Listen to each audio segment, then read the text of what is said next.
parler d'Ubisoft. Alors Ubisoft, c'est la dégringolade totale. Est-ce que ça vaut le coup d'en parler en fait ? Alors, ça vaut le coup d'en parler, oui, parce que c'est déjà une tendance. En analyse technique, on aime bien les tendances. Ici, c'est une tendance baissière assez nette depuis la rupture, la sortie par le bas de 6 mois de consolidation. Avec un gap, eh bien, on est sur un mouvement qui prend de l'ampleur. Un mouvement qui, sur les 15 dernières séances, n'a marqué qu'une seule séance de consolidation à plat. Pour vous dire que la pression baissière, elle est très forte. Alors, les cours arrivent actuellement sur une zone de support de date de 2014. C'est une zone de support d'il y a 10 ans, entre 11,05 et 10,60. Est-ce que ça sera suffire pour interrompre la tendance ? Ça peut provoquer un plat, une stabilisation éventuelle, une phase de digestion de l'impulsion baissière très nette. Est-ce que c'est une zone en fait sur laquelle on peut se dire le titre il a déjà tellement baissé, il a été divisé par 2 en l'espace de quelques semaines.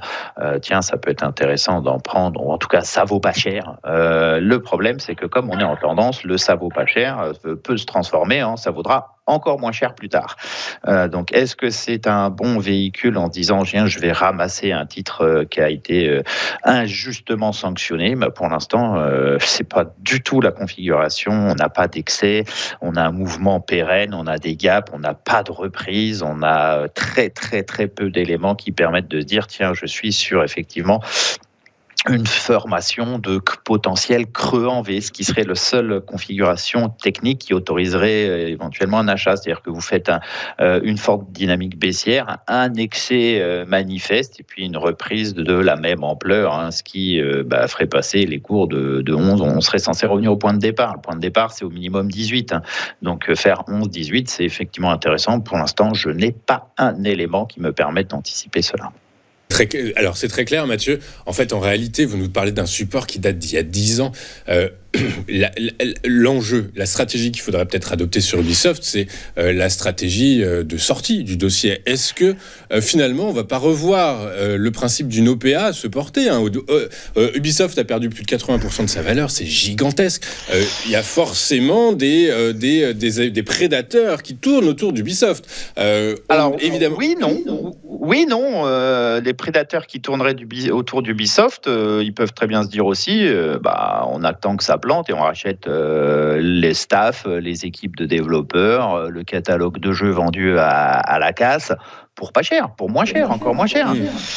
Ouais, donc effectivement attendre. Alors il y a déjà eu des projets, il y a eu des projets d'OPA qui ont été lancés sur Ubisoft, tous mis de côté par la famille qui est propriétaire. C'est une famille qui est propriétaire d'Ubisoft, donc on comprend de la mémoire, notion. Elle a 15% du capital et 21 des droits de vote. Oui, donc c'est on est sur une majorité de blocage. Donc par la force des choses, c'est compliqué. Ceci étant, pourquoi pas racheter 85% de ce qui reste. C'est sûr que ça coûte moins cher. Ça coûte, en tout cas, il y a le projet d'OPA est remis sur la table d'Ubisoft. Du coup, par la force des choses, il faut y rester attentif. Je voulais votre avis. Vous nous dites que potentiellement, effectivement, ça pourrait avoir du sens, du coup. Après, effectivement, sur un titre qui se fait décoter comme ça, ou qui subit une sorte un peu d'accident industriel, oui, ça peut. Sûr que les gens se disent, je l'ai payé 22 il y a 4 semaines, je la paye 11 là, effectivement, c'est moins cher. Après, est-ce que le projet de racheter quelque chose qui est moins cher et qui se fait massacrer est intéressant ? Ça, c'est une autre question, une question industrielle, et pour le coup, là, je n'ai pas d'avis, je ne peux pas me prononcer, je ne suis pas dans la structure, il n'y a pas d'audit, etc. Donc ça, c'est des gens qui peuvent voir des perspectives, etc. Pour l'instant, en tout cas, je n'ai absolument aucun signal. Des fois, sur des dossiers comme ça, ou sur des OPA, on sent des intérêts qui arrivent, on sent de la volatilité, on sent des mèches, on voit des volumes, on voit des choses. Là, pour l'instant, je n'ai rien de tout ça. C'est pas pour ça que ça se produira pas, qu'un chevalier blanc arrivera pas pour sauver. Déjà, il doit se mettre d'accord avec la famille actionnaire, premièrement, puisque c'est difficile de faire quelque chose sans eux.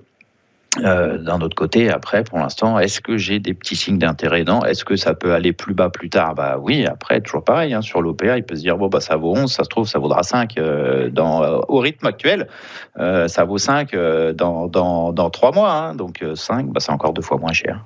Oui, c'est ce que vous nous dites. Potentiellement, la baisse n'est pas finie. Vous nous dites techniquement, voilà, on arrive sur un support de très long terme, solide. Mais ceci étant, rien n'empêche, il n'y a pas de données, il n'y a pas de raison fondamentale qui pourrait expliquer que le titre rebonde pour 10 particulièrement. Enfin, alors sur le fondamental, je ne me prononce pas. Sur le côté technique, j'ai pas d'éléments.